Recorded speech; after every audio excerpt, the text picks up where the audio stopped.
Everyone, welcome to our channel learn for careers. आज हम बात करेंगे कि हम स्क्वायर रूट कैसे निकालें इन जस्ट फ्यू सेकेंड। उससे पहले हम स्टार्ट करें, आप प्लीज जाकर हमारे चैनल को लाइक और सब्सक्राइब कीजिए। तो स्क्वायर रूट स्टार्ट करने से पहले सबसे पहले मैं आपको कुछ बेसिक चीजें बताऊंगी जो आपको पता होना चाहिए वो क्वेश्चन सॉल्व करने के लिए। तो शुरू करते हैं। सबसे पहले स्क्वायर रूट के क्वेश्चन सॉल्व करने के लिए आपको ये ट्रिक पता होना बहुत जरूरी है कि अगर स्क्वायर रूट क्वेश्चन का यूनिट डिजिट 1, 4, 5, 6 और 9 हो तभी वो एक परफेक्ट स्क्वायर होगा, अदरवाइज वो परफेक्ट स्क्वायर नहीं होगा। तो अगर किसी भी स्क्वायर रूट क्वेश्चन का आपका यूनिट डिजिट है 1, तो उसका जो आंसर का यूनिट डिजिट होगा वो या तो होगा 1 और 9। अब आप पूछेंगे ये 1 और 9 कहाँ से आया।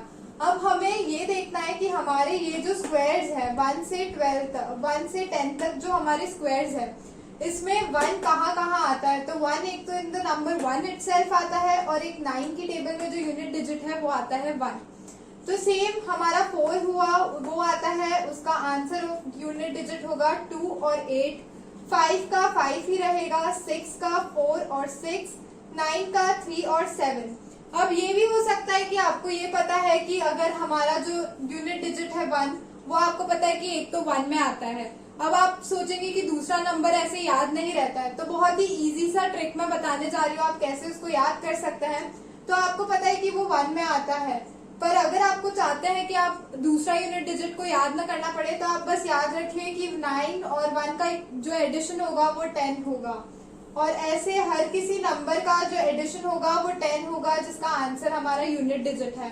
जैसे 2 और 8 का भी 10 होगा एडिशन, 4 और 6 का 10 होगा, 3 और 7 का 10 होगा। और दूसरी चीज जो आपको आनी चाहिए वो आपको ये आनी चाहिए कि आपको 1 से लेकर 12 के स्क्वायर्स पता होने चाहिए। तो ये हमारा था बेसिक ट्रिक्स जो हमें पता होनी चाहिए। अब हम स्टार्ट करेंगे स्क्वायर रूट फाइंड करना 3 डिजिट नंबर्स का। तो हमारा फर्स्ट क्वेश्चन जो है वो 3 डिजिट का हमें स्क्वायर रूट फाइंड करना है। अब 729 है। अब इन क्वेश्चंस में हमें ध्यान रखना है कि हमें जो लास्ट 2 डिजिट है क्वेश्चन के उन्हें हमेशा उन्हें अंडरलाइन करना है, उन्हें पेयर करना ही करना है जो लास्ट 2 डिजिट है, और बाकी के रिमेनिंग डिजिट वो एक साथ हो जाएंगे। तो जो हमने लास्ट 2 डिजिट्स है 2 और 9 इन दोनों को पेयर किया तो हमें पता है कि 9 का हमें यूनिट डिजिट चाहिए। अब 9 का यूनिट डिजिट क्या है 3 और 7। तो हमारी जो 2 पॉसिबिलिटी हो गई वो हो गई 3 और एक पॉसिबिलिटी हो गई 7। ये हुआ हमारा फर्स्ट पार्ट। अब हमें ये नंबर को भूल जाना है। अब हमारे पास बचा 7। अब 7 हमें देखना है कि इनमें किस नंबर के सबसे ज्यादा पास आता है, मतलब 7 के स्क्वायर रूट्स के स्क्वायर्स के बीच में आता है। जैसे 2 स्क्वायर और 3 स्क्वायर के बीच में आ रहा है हमारा नंबर 7, तो हमने लग दिया 2 स्क्वायर 4 और 3 स्क्वायर 9। इसके बीच में कहीं आएगा 7, ये वाला जो नंबर है। अब हमें क्या करना है, जो हमारा सबसे छोटा नंबर होगा जिन 2 नंबर्स के बीच में आ रहा है वो उसमें जो सबसे छोटा नंबर होगा वो हम लेंगे। इसका मतलब हम लेंगे 2। तो हमारी 2 पॉसिबिलिटी क्या हो गई। अब हमें यहाँ पर पता है कि 29 के जो हमारे जो यूनिट डिजिट है वो है 3 और 7। तो हमारी 2 पॉसिबिलिटी हुई 23 और 27। अब हमें ये देखना है कि जो हमारा नंबर 7 है वो इन दोनों में से किसके स्क्वायर्स के ज्यादा पास है, 4 के ज्यादा पास है या 9 के ज्यादा पास है। हमें पता पड़ रहा है कि 7 जो है वो 9 के ज्यादा पास है, तो इसका मतलब हमारा आंसर हो गया 27। तो ये हो गया हमारा एक चीज कि हम ऐसे 3 डिजिट नंबर को कैसे सॉल्व करते हैं। हम आगे आगे जाएंगे तो हमें पता चलेगा कि हम और कॉम्प्लेक्स क्वेश्चन कैसे सॉल्व करते हैं। तो आइए हम आपको नेक्स्ट एग्जाम्पल पर बात करते हैं। अब हमारा ये जो नेक्स्ट एग्जाम्पल है ये 4 डिजिट नंबर का स्क्वायर रूट निकालना है। तो सबसे पहला स्टेप होता है हमारा, हमें पेयरिंग करनी है लास्ट 2 डिजिट्स की। तो हमने 2 का पेयर बनाया, ये हमारा एक पेयर बन गया और एक पेयर हमारा हो गया 68। सबसे पहले 89 में हम 9 का यूनिट डिजिट देखेंगे। 9 का क्या होता है 3 और 7। तो हम यहाँ लिख देते हैं 3, यहाँ लिख देते हैं 7। ये हमारी दो चीजें हो गई। अब हमें इस नंबर को भूल जाना है, क्रॉस कर देते हैं हम ये नंबर। अब हमारे पास क्या बचा, 68। अब 68 जो है वो किसके बीच में आता है, 68 अगर हम देखेंगे तो वो आता है 64 और 81 के बीच में। इसका मतलब 8 स्क्वायर 64 और 9 स्क्वायर 81, इन दोनों के बीच में आता है हमारा 68। तो हमने क्या बताया था कि जो सबसे छोटा नंबर होता है हमें वो कंसिडर करना है, इसका मतलब 8। तो हमारी दो पॉसिबिलिटी क्या हो गई, एक हो गई 83 और दूसरी हो गई 87। ठीक है, अब 68 ये जो हमारा नंबर है वो कौन से स्क्वायर्स के ज्यादा पास है, 64 या 81। हमें देखने से पता चल रहा है कि वो 64 के ज्यादा पास है। इसका मतलब हमारा फर्स्ट ऑप्शन जो है वो करेक्ट है। तो हमारा जो आंसर है वो हो गया 83। ठीक है, चलिए अब हम नेक्स्ट क्वेश्चन के बारे में बात करते हैं। जो हमारे नेक्स्ट क्वेश्चन है, हम जैसे जैसे क्वेश्चन सॉल्व करते जाएंगे आपके जो भी डाउट्स है माइंड में वो और ज्यादा क्लियर।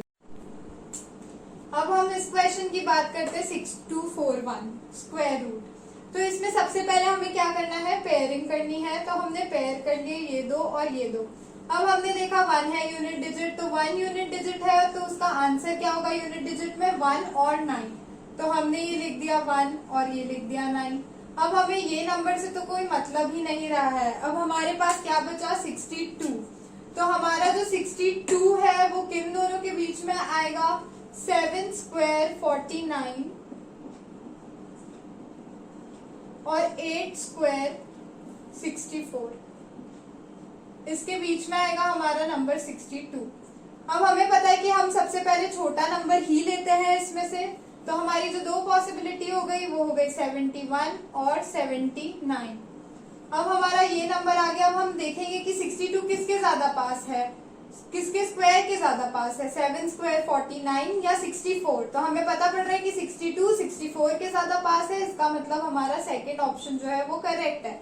इसका मतलब 79 जो है वो हमारा फाइनल आंसर है। मजा आ रहा है ना सबको, फटाफट क्वेश्चन सॉल्व हो रहे हैं ना। ये जस्ट चुटकियों में सारे क्वेश्चन सॉल्व हो जाएंगे, भले ही छोटे से छोटा नंबर हो या बड़े से बड़ा। तो चलिए अब हम 5 डिजिट क्वेश्चन के बारे में बात करेंगे कि जब हमें स्क्वायर रूट मिलेगा 5 डिजिट नंबर का। तो वही हमारा जो बेसिक स्टेप है 56, इनको दो नंबर की पेयरिंग कर देंगे, बाकी के नंबर एज इट इज। तो अब हमें देखना है कि 6 का यूनिट डिजिट है, तो इसमें 6 का यूनिट डिजिट है, तो इसका आंसर यूनिट डिजिट का क्या होगा, 4 या 6। उसके बाद हमें ये नंबर तो नहीं देखना है। अब हम देखेंगे 134। अब ये हम देखेंगे कि ये किसके बीच में आता है। तो ये हमें पता है कि 11 स्क्वायर 121 और 12 स्क्वायर 144, इन दोनों के बीच में ये नंबर आता है 134। अब हमें पता है कि हमें सबसे पहले छोटा नंबर लेना है, तो हमने ले लिया 11। तो अब हमारी दो पॉसिबिलिटी जो होती है वो क्या हो गई, एक हो गई 114, एक हो गई 116। अब हमें ये देखना है कि 134 किसके पास है, 121 के या 144 के। तो हमें देखने से पता चल रहा है कि हमारा जो नंबर 134 है वो 144 के ज्यादा पास है, मतलब 116 हमारा फाइनल आंसर है। आई होप आप घर पे ये सॉल्व करेंगे तो आपसे इजीली सॉल्व हो जाएगा। और अगर आपको कोई भी डाउट्स आए, कोई भी क्वेरीज आए तो आप हमारे चैट बॉक्स में लिख सकते हैं। थैंक यू, आज के लिए इतना ही।